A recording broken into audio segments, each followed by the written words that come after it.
The air in a courtroom is a special kind of cold. It's not about the temperature. It's the chilling absence of hope.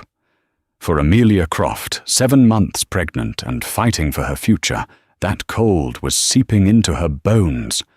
Across the room, her husband, Julian, sat with his lawyer, a man she no longer recognized. And next to him was Isabella Vance, the other woman. As the proceedings began, a smug, triumphant smile played on Isabella's lips.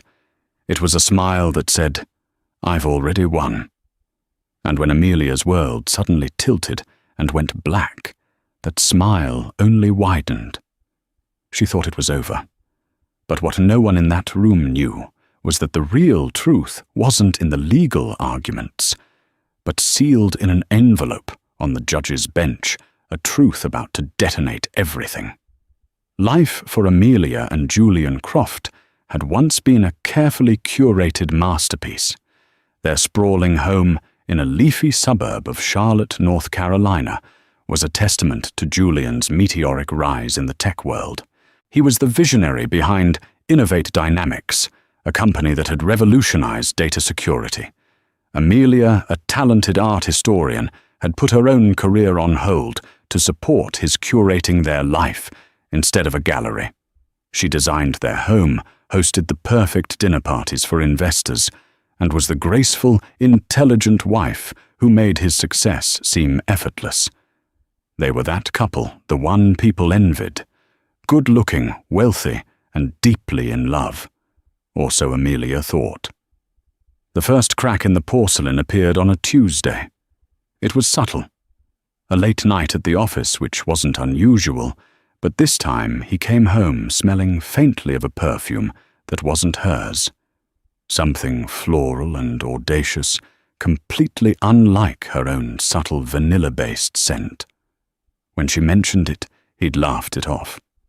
"Must have been someone in the elevator, darling. You know how those things are." Then came the text messages. He'd angle his phone away from the clipped formal conversations with someone he only referred to as Vance from marketing. "A real shark," he'd said, with a dismissive wave of his hand. "Necessary evil to get the new product launched." The real fracture happened the day she saw the charge on their joint credit card statement.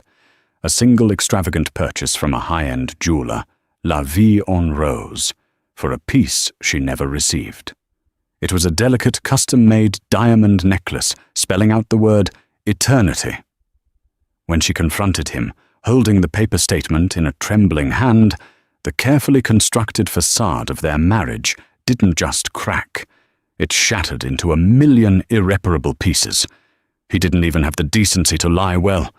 The denial was weak, his eyes shifty.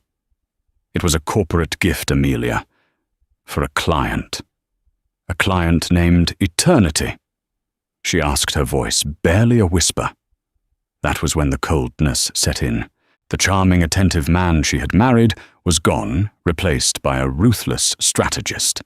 He admitted it all in a flat, emotionless tone. Her name was Isabella Vance. She was the new vice president of marketing. Yes, they were in love, and yes, he wanted a divorce. The conversation took place in their sun-drenched living room, the same room where just 3 weeks prior they had cried with joy when she told him she was pregnant. He had lifted her into his arms, spinning her around, promising their child the world. Now that same man stood across the marble floor, his face a mask of indifference. "And the baby?" Amelia asked, her hand instinctively flying to her barely-there bump. Julian's eyes, once so full of warmth, flickered with something she couldn't name. Annoyance, inconvenience. "We'll handle that through the lawyers," he said, as if they were discussing a line item in a budget. "I need you to be practical about this, Amelia." Practical. That's what he called it. The dismantling of their life, the public humiliation, the utter betrayal of every vow they had ever made. Over the next few weeks, Julian moved out, and Isabella moved in. Not into his new apartment, but into the public sphere of his life. Pictures began surfacing on social media. Julian and Isabella at charity galas, on a weekend trip to Napa, her neck adorned with the eternity necklace. Isabella Vance was everything Amelia was not: bold, raven-haired, with a sharp, predatory beauty and an ambition that matched Julian's. She wasn't just replacing Amelia in his bed. She was usurping her entire life, and she did it with a triumphant, unapologetic glee. Amelia, meanwhile, was left to pick up the pieces. She hired Marcus Thorne, a seasoned, empathetic lawyer who looked at her with kind eyes, but spoke with the unvarnished truth. "Amelia," he said during their first meeting, his office filled with the comforting scent of old books and coffee. "Julian is worth over $100 million. His lawyer, Evelyn Reed, is known for being merciless. They will not make this easy. They will try to break you." "I have nothing to hide," Amelia said, her voice stronger than she felt. "He's the one who cheated. I'm pregnant with his child." Marcus leaned forward, his expression grave. "In their eyes, that's not a fact. That's a liability. Be prepared, Amelia. This is going to be a war." He was right. The first salvo from Julian's lawyer was a letter that made her feel sick to her stomach. It was a lowball settlement offer that was insulting at best, coupled with a thinly veiled threat: "Accept this, and we can all move on quietly. Reject it, and things will get unpleasant." Amelia, with Marcus's guidance, rejected it. She wasn't just fighting for money. She was fighting for her dignity, and more importantly, for the future of the child growing inside her. She had no idea how unpleasant things were about to become. The word unpleasant was an understatement. What Julian and his legal team launched was a systematic campaign designed not just to win a divorce case, but to annihilate Amelia's character. Evelyn Reed, a woman with a razor-sharp mind and ice in her veins, began by freezing their joint assets. One morning, Amelia went to buy groceries, and her card was declined. The humiliation was searing. She was a woman who had once chaired fundraising committees, now unable to buy a carton of milk. Julian, guided by Isabella's venomous influence, seemed determined to paint her as an unstable gold-digging opportunist. They filed motions claiming she was emotionally volatile, citing her grief and anger as evidence of mental instability. They subpoenaed her friends, her family, even her former colleagues from the museum, trying to dig up any dirt they could find. They leaked carefully selected details to gossip blogs, creating a narrative of the brilliant tech mogul escaping the clutches of a manipulative wife. Amelia felt like she was drowning. The beautiful home they had built together became a gilded cage. Every object held a memory now tainted with betrayal. The worst part was the loneliness.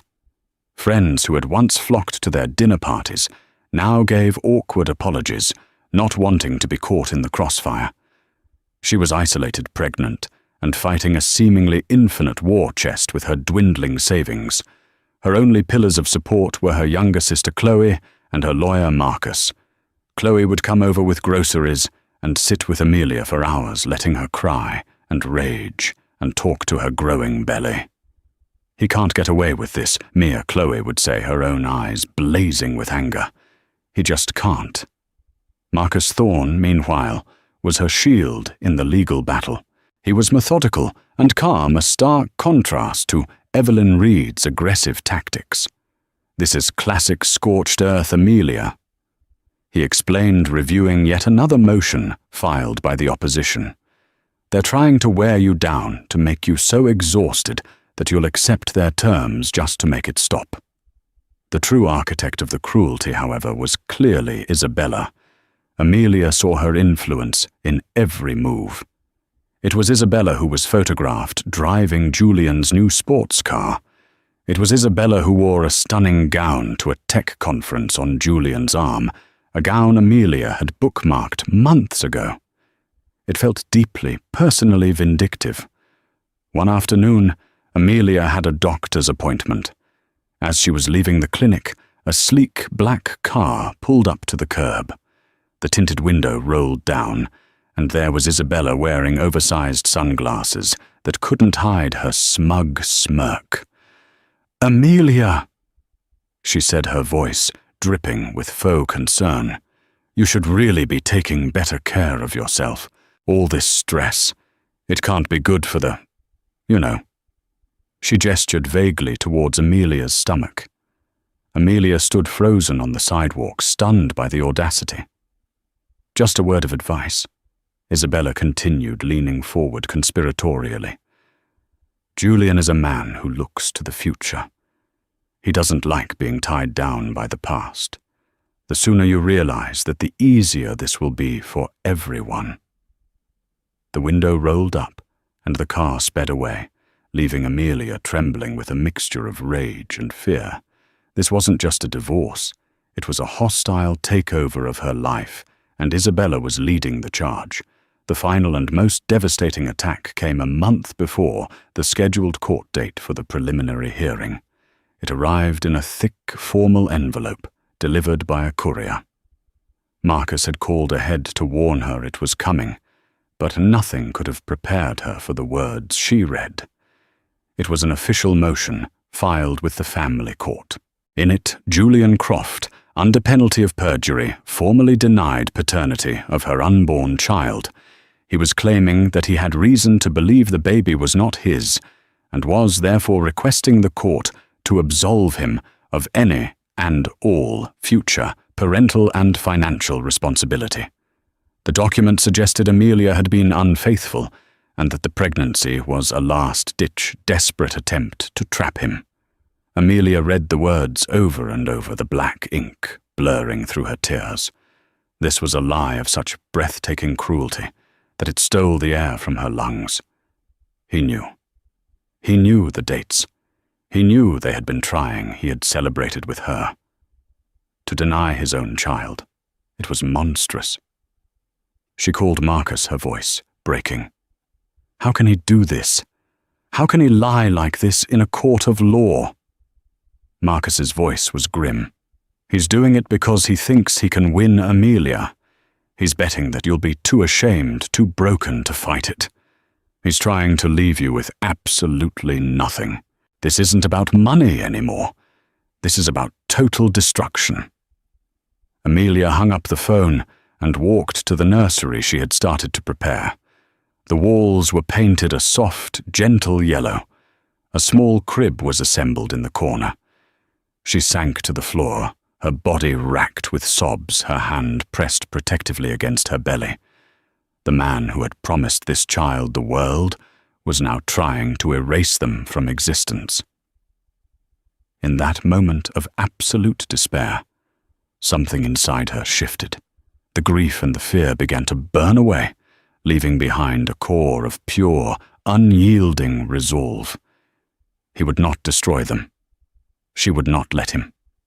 "I will fight for you," she whispered to her belly, her tears still falling. "I promise you. I will fight for you until my last breath."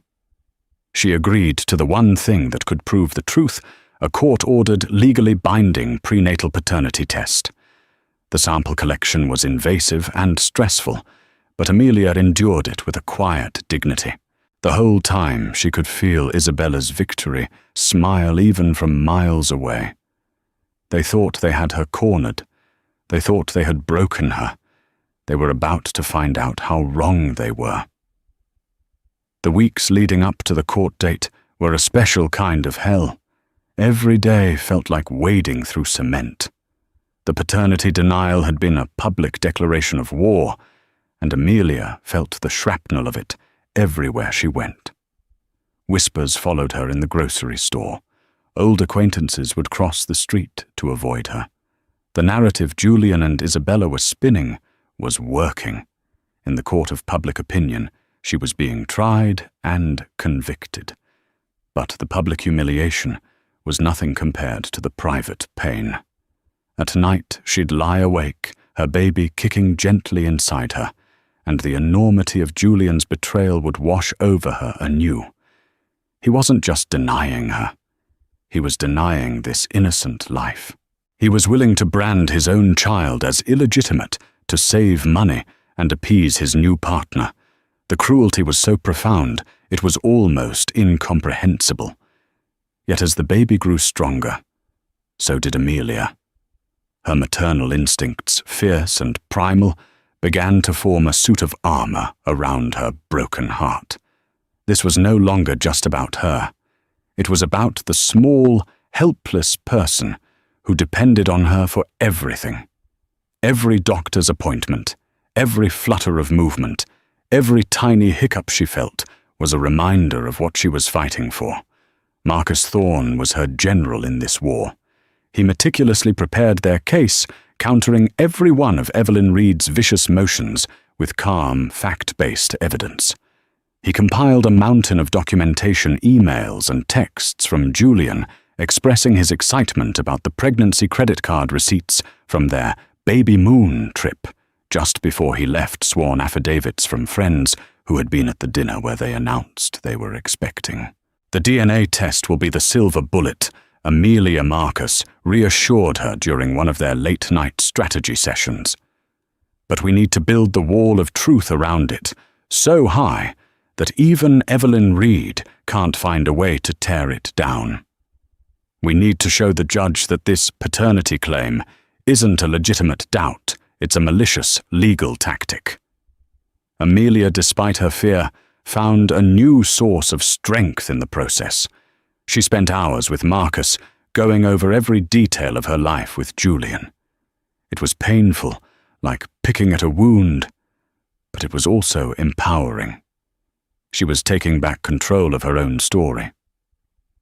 One evening, Chloe found her in the half-finished nursery, carefully folding tiny onesies and placing them in a drawer. "How are you doing this?" Chloe asked, her voice full of awe. "After that letter, I think I would have just curled up in a ball and never come out." Amelia paused, holding a small, soft-knitted booty in her hand. "I thought I would too," she admitted softly. "But then I realized crying and hiding is what they want. They expect me to be the hysterical, broken victim. They've underestimated me." She looked at her sister, her eyes clear and determined. "They've mistaken kindness for weakness, and they have no idea what a mother will do to protect her child." The day before the hearing, a package arrived.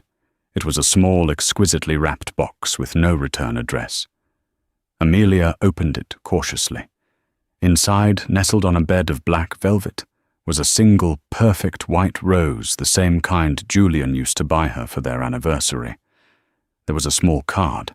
The handwriting was sharp and feminine. Isabella's.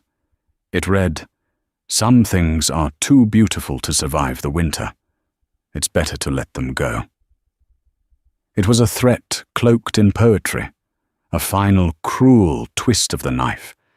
It was meant to intimidate her, to make her feel like a fragile flower about to be crushed by the coming frost. But Isabella had miscalculated. Amelia wasn't a flower anymore. She was the winter. She was the storm. She placed the box on the counter, took a deep breath, and continued preparing for the battle ahead. She would not be intimidated. She would not be broken. She would walk into that courtroom tomorrow, not as a victim, but as a mother wearing her armor. The morning of the hearing dawned grey and oppressive, the sky over Charlotte a heavy blanket of unwept tears. Amelia hadn't slept. She had spent the night watching the city lights, her hand resting on her stomach, feeling the steady, rhythmic movements of her baby.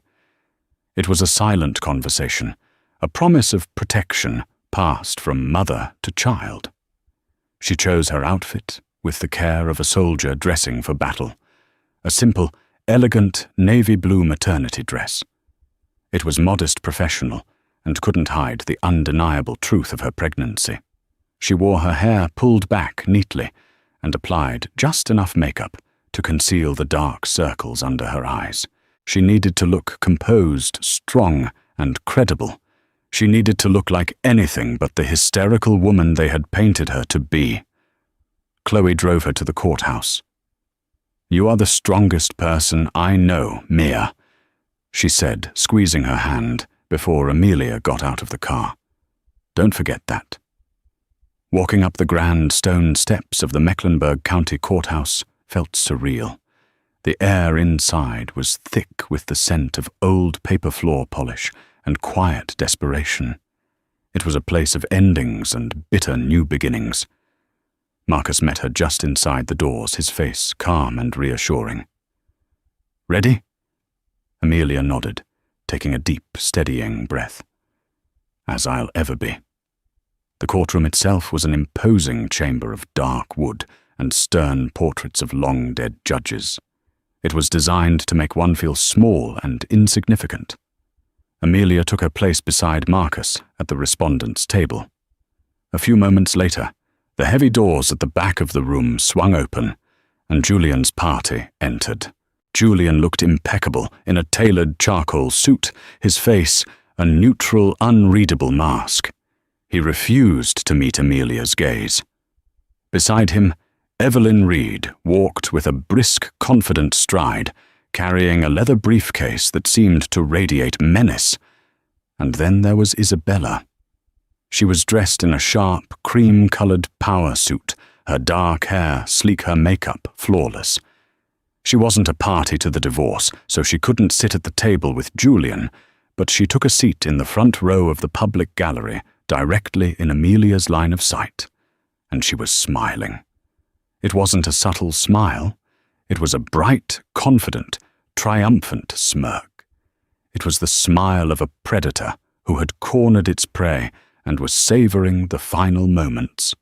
It was directed right at Amelia, a calculated act of psychological warfare. Every time Amelia's eyes inadvertently drifted towards her, the smile was there, unwavering and cruel. It said, "You've lost.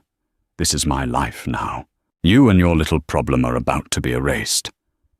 The proceedings began. The clerk's voice droned on. In the matter of Croft versus Croft, Judge Eleanor Davies entered. She was an older woman with sharp, intelligent eyes and a no-nonsense demeanor that commanded immediate respect. She surveyed the room, her gaze lingering for a moment on Amelia's pregnant form, then on Julian, then on the smiling woman in the front row. She missed nothing. Evelyn Reed spoke first. Her voice was crisp and cutting as she laid out their case. She spoke of irreconcilable differences and Julian's desire for a swift and clean resolution. Then she moved to the heart of the matter. "Furthermore, Your Honor," she said, her tone laced with professional regret, "we have reason to question the paternity of the respondent's child. Mr. Croft contends that he is not the biological father, and therefore requests that the court reserve any judgment on matters of child support or custody until this fundamental issue is resolved." A low murmur rippled through the courtroom. Amelia felt a hot flush of shame and anger creep up her neck.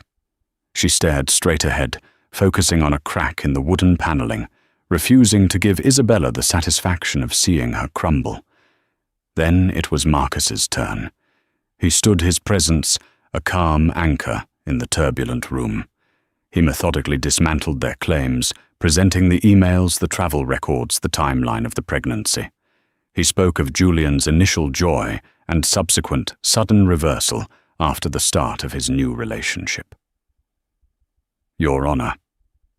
Marcus concluded, his voice resonating with quiet conviction. "This is not a good faith paternal dispute. This is a cruel and calculated legal strategy designed to defraud a pregnant woman of her rights and to deny a child of its birthright. It is character assassination disguised as a legal claim. Fortunately, we don't have to rely on speculation. Both parties agreed to a court-ordered prenatal paternity test. The results were delivered to this court this morning." He sat down. A heavy silence descended on the courtroom. all eyes turned to Judge Davies. This was the moment. The judge picked up a thick sealed manila envelope from her desk. The lab's insignia was stamped on the front. Amelia's heart hammered against her ribs. She felt lightheaded. The air in the room suddenly felt thin, suffocating. She could feel Isabella's smug gaze boring into her, feel Julian's cold indifference from across the room. The pressure of the last few months, the betrayal, the lies, the fight, all of it crashed down on her at once. Her vision began to tunnel. The judge's face swam in and out of focus. The polished wood of the table seemed to ripple like water. A roaring sound filled her ears, drowning out the silence. She felt Marcus's hand on her arm, heard his voice, as if from a great distance. "Amelia, are you all right?" She tried to answer, to nod, to say she was fine. But her body had reached its limit. The world tilted on its axis. The last thing she saw was the triumphant, widening smile on Isabella Vance's face as her strength gave out completely, and she slumped forward, surrendering to the encroaching darkness. Amelia came to with the sharp medicinal scent of smelling salts under her nose. A court bailiff was leaning over her, his face a mixture of concern and professional duty. Marcus was beside her, his hand on her shoulder. The roaring in her ears had subsided, replaced by a low, urgent hum of whispers throughout the courtroom. "Easy now, Mrs. Croft," the bailiff said gently. "Just breathe." Embarrassment washed over her, hot and immediate. She had fainted. In the middle of the most important moment of her life, she had collapsed like a fragile doll. She pushed herself up, her cheeks burning. Across the room, she could see Isabella whispering something to the woman next to her, a look of utter disdain on her face. Her collapse was just more ammunition for their narrative, the unstable, dramatic wife. Judge Davies banged her gavel, once a sharp, authoritative crack that silenced the room instantly. Her expression was unreadable, but her voice was stern. "Is the respondent able to continue?" she asked, her eyes fixed on Amelia. Amelia took a sip of water Marcus offered her, and nodded, her voice a little shaky, but firm. "Yes, Your Honor. I apologize." "There is no need to apologize, Mrs. Croft. The court will take a brief recess, if you require it." "No, Your Honor," Amelia said, finding a well of strength she didn't know she had. "I want to continue. I want to hear the results." She would not give them the satisfaction of another delay. Judge Davies gave a curt nod of approval. She looked from Amelia to a stone-faced Julian. "Very well." The judge picked up the manila envelope again. The sound of her tearing the seal was unnaturally loud in the silent room. Isabella Vance leaned forward in her seat, her smile now a thin, tight line of pure anticipation. She had clearly convinced Julian, and perhaps even herself, that this test would be his final liberating blow, the proof that would sever his ties to Amelia forever. Judge Davies pulled out a single sheet of paper. She adjusted her glasses and began to read, her voice clear and devoid of any emotion. "This report is from the accredited DNA Diagnostics Laboratory of North Carolina regarding the prenatal paternity test for the fetus carried by Amelia Croft, with Julian Croft as the putative father. The analysis was conducted using a highly sensitive polymerase chain reaction, or PCR method." She paused, her eyes scanning the document. The tension in the room was a physical thing, a crushing weight. Amelia held her breath, her knuckles white, as she gripped the edge of the table. The judge continued. "Based on the analysis of the genetic markers, the probability of paternity is..." Another pause. It felt like an eternity. Amelia's world narrowed to the judge's lips. 99.999%. A collective gasp swept through the gallery. Judge Davies looked up from the paper, her gaze locking directly onto Julian. The conclusion of the report is unequivocal. Mr. Julian Croft is the biological father of the unborn child of Mrs. Amelia Croft. He cannot be excluded. The words hung in the air electric and undeniable. Amelia felt a wave of dizzying relief, so powerful it almost buckled her knees again. It was true. It was real. The lie was dead. She risked a glance at Julian. His mask of cool indifference had shattered. His face was pale, his eyes wide with genuine shock. He looked utterly bewildered, as if the laws of the universe had just been rewritten before his eyes. But it was Isabella's reaction that was the most telling. Her smug, confident smile had not just faded. It had been violently erased. Her face, for a fleeting second, contorted into a mask of pure, unfiltered fury and disbelief. Her perfectly painted lips were pulled back in a silent snarl. Her eyes, wide with shock, darted from the judge to Julian, then to Amelia. The triumphant queen had been dethroned in an instant, her victory turned to ash in her mouth. The sheer venom in her expression was terrifying. Her entire plan, built on the lie that she had so carefully planted in Julian's mind, had just been obliterated by a single sheet of paper. A triumphant, almost hysterical laugh bubbled up in Amelia's chest, but she stifled it, turning it into a shaky, relieved sob. She had won. She had protected her child. The truth had won. But Judge Davies wasn't finished. She was still looking at the report in her hand, her brow furrowed slightly. The main event was over, but something else had caught her experienced eye. "There appears to be an addendum to the main report," the judge said, her voice thoughtful. "The lab ran a full genetic panel as part of their comprehensive testing protocol. It seems, Mr. Croft, that in the process of confirming your paternity, the lab uncovered an additional and rather significant piece of genetic information." The courtroom, which had started to buzz with the verdict, fell silent once more. Julian looked up, confused. Evelyn Reed was already on her feet, sensing danger. "Your Honor, with all due respect, any additional medical information is outside the scope of this hearing and is a matter of client privacy," she protested. Judge Davies looked at her over the rim of her glasses, her expression unyielding. "Ms. Reed, when a potential hereditary condition that could directly impact the health and welfare of a minor child is discovered during a court-ordered procedure, it ceases to be a private matter. It becomes a matter for this court. Sit down." Evelyn Reed sat, her face grim. The judge turned her attention back to the report. What she said next would prove to be a twist far more devastating to Julian and Isabella than the paternity result itself. The real bomb was yet to fall. Judge Davies held the addendum, her gaze sweeping over the courtroom, before settling once again on Julian Croft. The air was thick with a new kind of tension, not of anticipation, but of dread. "Mr. Croft," the judge began, her voice measured and deliberate.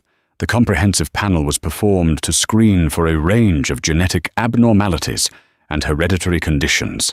It is standard procedure in contested prenatal cases to ensure a full picture of the child's potential health needs. She paused, letting the weight of her words sink in. "The test revealed that you are a carrier of a rare genetic mutation on the HTT gene, specifically an allele with an abnormally high number of KG triplet repeats." The medical jargon hung in the air, meaningless to most in the room. Evelyn Reed was already furiously scribbling notes. Julian just stared blankly. Judge Davies clarified, "Mr. Croft, this specific genetic marker is the definitive diagnostic indicator for Huntington's disease." Silence. A deep, profound, and terrifying silence. Amelia's blood ran cold. She knew what Huntington's was. Her art history studies had covered the famous folk singer Woody Guthrie, who had died from it. It was a brutal neurodegenerative disease, incurable, unrelenting. It slowly stripped away a person's physical and mental capabilities, and it was hereditary. A child of a carrier had a 50% chance of inheriting the gene. The report further notes, Judge Davies continued, her voice softening with a flicker of human sympathy, that your specific repeat count suggests a high likelihood of adult onset, typically between the ages of 35 and 45. It also notes that this is a dominant genetic disorder. Any biological child you have will have a 1 in 2 chance of inheriting this gene from you. The implications hit the room like a physical blow. This wasn't just about child support anymore. This was about a child's entire future. A child who now had a 50% chance of inheriting a devastating, life-altering disease from the father who had just tried to deny their very existence. Julian Croft looked like he had been struck by lightning. The color drained from his face, leaving a pasty grayish pallor. He wasn't just a confirmed father anymore. He was a confirmed carrier of a genetic time bomb. His own future, which he had so carefully curated, was now overshadowed by a terrifying diagnosis. All of his wealth, his success, his ambition, none of it could protect him from this. Suddenly a memory surfaced in Amelia's mind, sharp and clear. Julian's father, Robert Croft, a proud, stoic man who had passed away 2 years ago. The official cause of death was complications from early-onset Alzheimer's. But Amelia remembered the strange, jerky movements he'd developed in his final years, the personality changes, the deep depressions his family had refused to discuss. It hadn't been Alzheimer's. It had been Huntington's misdiagnosed, or more likely deliberately concealed by a family too proud to admit the truth. Julian had been living under a genetic sword of Damocles his entire life, and had never even known it. But the most dramatic reaction, once again, came from the gallery. Isabella Vance was staring at Julian, but not with sympathy or concern. Her face was a canvas of pure, unadulterated horror and disgust. Her carefully constructed dream life was imploding. The man she had hitched her wagon to was not the perfect, powerful specimen she had imagined. He was flawed, damaged goods. Worse, he was the carrier of a disease that could be passed on. Her ambition was a cold and calculating thing. She wanted the money, the power, the status. She did not want a partner who would slowly degenerate before her eyes. She did not want a life of caregiving and hospital visits. The man she was looking at was no longer a prize to be won, but a liability to be discarded. The mask was completely gone, revealing the raw, ugly greed beneath. In that instant, everything became clear to Amelia. The paternity denial, it hadn't been Julian's idea. Not entirely. It was too cruel, too absolute. It had been Isabella's. She had likely suspected Amelia was pregnant, and seeing the child as a permanent, expensive link to Julian's past, and a drain on her future inheritance, she had planted the seeds of doubt. She had manipulated a man's ego and insecurity, whispering poison in his ear until he believed it. She had pushed him to deny his own child, all in the name of securing a future for herself that was now, ironically, completely worthless to her. "Your Honor," Marcus Thorne said, rising slowly to his feet. His voice was calm, but there was a new, hard edge to it. This new information drastically changes the nature of these proceedings. We are no longer just discussing standard child support. We are discussing the potential for lifelong significant medical costs, genetic counseling, and specialized care for the child. We will be amending our requests for support, life insurance, and the establishment of a medical trust accordingly. Evelyn Reed looked defeated. Her scorched earth strategy had backfired spectacularly. She had ordered the most comprehensive test possible to look for any loophole to discredit Amelia, and instead, she had handed Marcus Thorne a weapon of unimaginable power. The judge nodded. "So noted, Mr. Thorne." She looked at the shaken man at the petitioner's table. "Mr. Croft, given this development, I am ordering a 30-day continuance for both parties to reassess their positions. But let the court be perfectly clear on one point: your paternity is established. Your legal and financial obligations to this child are absolute." She banged the gavel. "This hearing is adjourned." As the judge swept from the room, chaos erupted. Reporters who had been loitering outside, smelling a high-profile divorce, were now scrambling. But Amelia's focus was on the drama unfolding near the petitioner's table. Isabella stood up, her face pale with rage, and walked not out of the courtroom, but directly to Julian. She leaned in and hissed something in his ear. Amelia couldn't hear the words, but she could see the venom in the delivery. Julian flinched as if struck. Isabella then turned on her heel and stormed out of the courtroom, pushing past a paralegal without a second glance. She didn't look back. Her multi-million-dollar investment had just been revealed as defective, and she was cutting her losses. Julian remained seated, staring into space, a man utterly destroyed.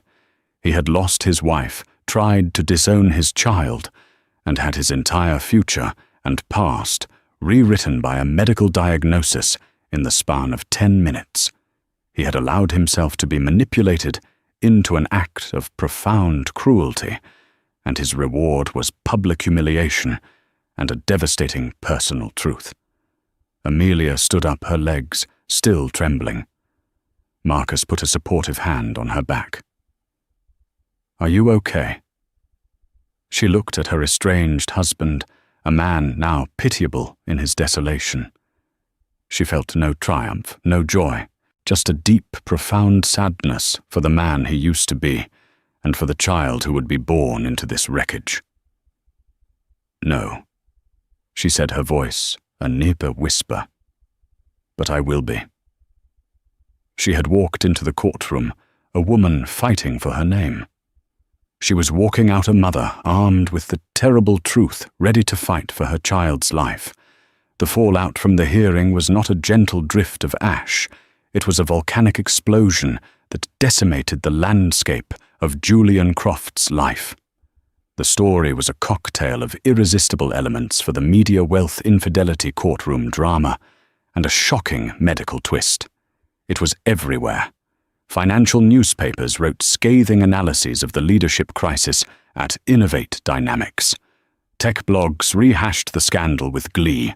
Tabloid reporters were camped outside the courthouse Julian's empty office building, and to Amelia's horror, even at the end of the driveway of her home. The media frenzy was a suffocating blanket, but it was nothing compared to the personal implosion Julian was experiencing. Amelia heard about Isabella's departure from her sister Chloe, who had a friend who worked as a paralegal for a firm in the same building as Evelyn Reed's. The story was as cold and brutal as Isabella herself. She hadn't gone home with Julian. She hadn't offered a word of comfort. She had gotten into a separate car, gone straight to the airport, and booked a one-way first-class ticket to Geneva. She left behind her clothes, her car, her entire manufactured life with him. She had executed the most ruthless kind of corporate cutback, and Julian was the underperforming asset being liquidated. His isolation was absolute. A few days after the hearing, when the reporters had finally been shooed away by private security, Amelia was sitting in the quiet of her living room when her phone buzzed.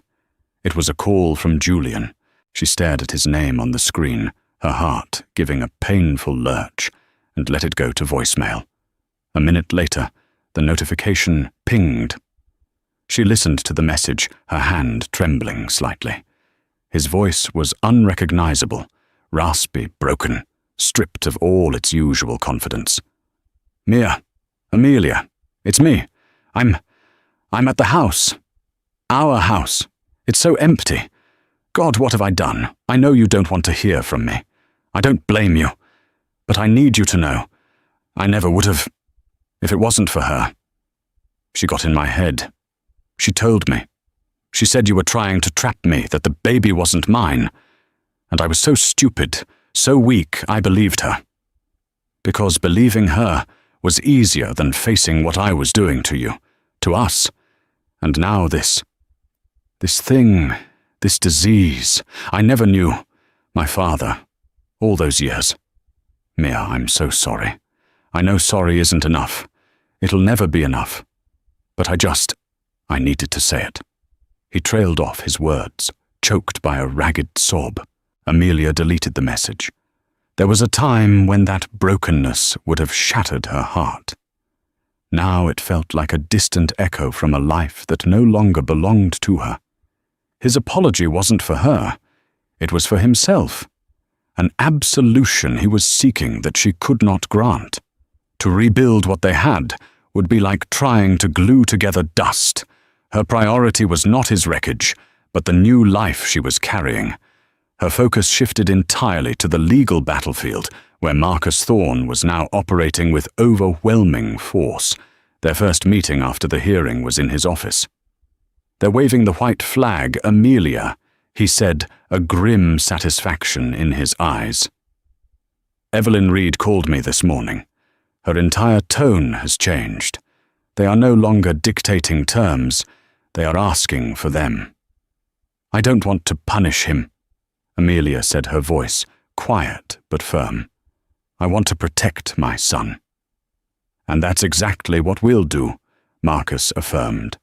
"We're not asking for a standard support package.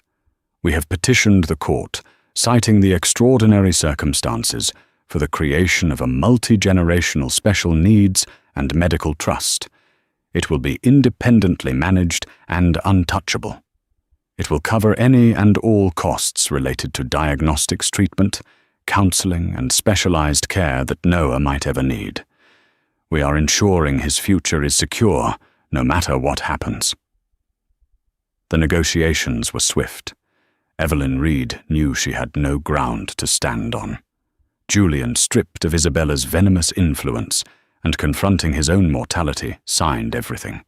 The family home, the stocks, the establishment of the trust. It was a complete capitulation. A week later, the news broke that he had officially stepped down as CEO of Innovate Dynamics. The empire he had sacrificed everything for was now in the hands of others. With the legal battle over Amelia began the difficult task of dismantling her old life. Selling the Charlotte house was the hardest part. Every room held a ghost. She packed up the nursery she had so lovingly started, carefully wrapping the tiny mobile of watercolor planets. She remembered Julian helping her hang it, his laughter filling the room as he promised to teach their son about the stars.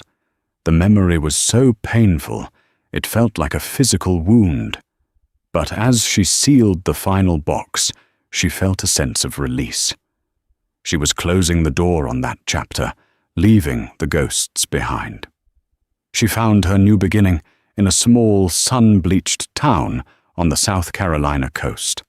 The house was a charming, two-story cottage with a wide porch and a garden that smelled of jasmine and salt. It was a place of peace. She reconnected with her old life, her true self.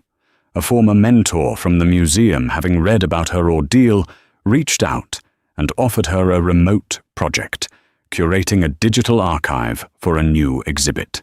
The work was a lifeline, reminding her of who she was before she became Mrs. Julian Croft. 3 months later, in the quiet local hospital, she gave birth to Noah. He was small and perfect, with a full head of dark, curly hair and eyes the color of a summer sky. Holding him for the first time, all the bitterness and pain of the past year dissolved into an overwhelming, ferocious love. This tiny, perfect person was the reason for it all. He was her victory. A few weeks later, she met with a pediatric genetic counselor. The woman was kind, explaining the science and the ethics with gentle clarity. The 50% chance is just that a statistic, she said. It is not a destiny. Research into Huntington's is advancing every single day. By the time Noah is an adult, the landscape of treatment could be completely different. The most important thing you can give him is not to live in fear of that coin flip. Give him a normal, happy, loving childhood. That is the best defense against any challenge he may face. Amelia took those words to heart. She would not raise her son in a shadow. She would raise him in the light. A year passed. It was a year of firsts, first smiles, first words, first wobbly steps. It was a year of healing, of building a new life, filled with simple joys, walks on the beach, visits from Chloe, the quiet satisfaction of her work. One sunny afternoon, she was at the park, pushing a giggling Noah on the swings. Her phone buzzed. It was a message from Chloe with a link to a news article. The headline read, "Fallen tech mogul, Julian Croft pledges millions to Huntington's disease research." The article detailed his new quiet life, his establishment of a charitable foundation, and his public advocacy. It included a quote from him. "There are some mistakes in life that you can never undo. All you can do is try to build something better from the wreckage. This is not about my legacy. It's about trying to ensure a better future for a generation of children, including my own son." Amelia locked her phone and slipped it into her bag. A complex wave of emotion washed over her. A faint echo of the old pain, a flicker of pity for the man who had lost so much, and finally, a deep, settled sense of peace. He was finding his own way to atone, building something from his ruins. In a strange, tragic way, the truth that had been revealed in that courtroom had set them both free. It had freed him from his lies and his ignorance, forcing him to confront a deeper purpose. And it had freed her to become the person and the mother she was always meant to be. Her path was here. In the sun, with the sound of her son's happy laughter filling the air. He was her purpose, her joy, her world. She gave the swing another gentle push, sending Noah soaring up into the bright, endless sky, his future, whatever it held, safe and secure in his mother's unconditional love. That courtroom began as a place of absolute despair for Amelia, but it ended with an astonishing twist of fate that no one saw coming. It's a powerful reminder that sometimes the truth has a way of revealing itself in the most unexpected and dramatic ways. Amelia's story isn't just about betrayal. It's about the incredible, unbreakable strength of a mother fighting for her child, proving that her quiet resolve was more powerful than her husband's millions and his mistress's malice. What did you think of the story? What would you have done in Amelia's position when you received that final threatening note? Have you ever witnessed a moment where the truth came out and completely turned the tables on someone who thought they had already won? Let us know your thoughts in the comments below. Your stories and perspectives are what make this community so incredible. If you were moved by Amelia's journey from heartbreak to empowerment, please hit that like button, share this video with someone who loves a powerful story of justice, and make sure you subscribe and turn on notifications so you don't miss our next story. Thank you for listening.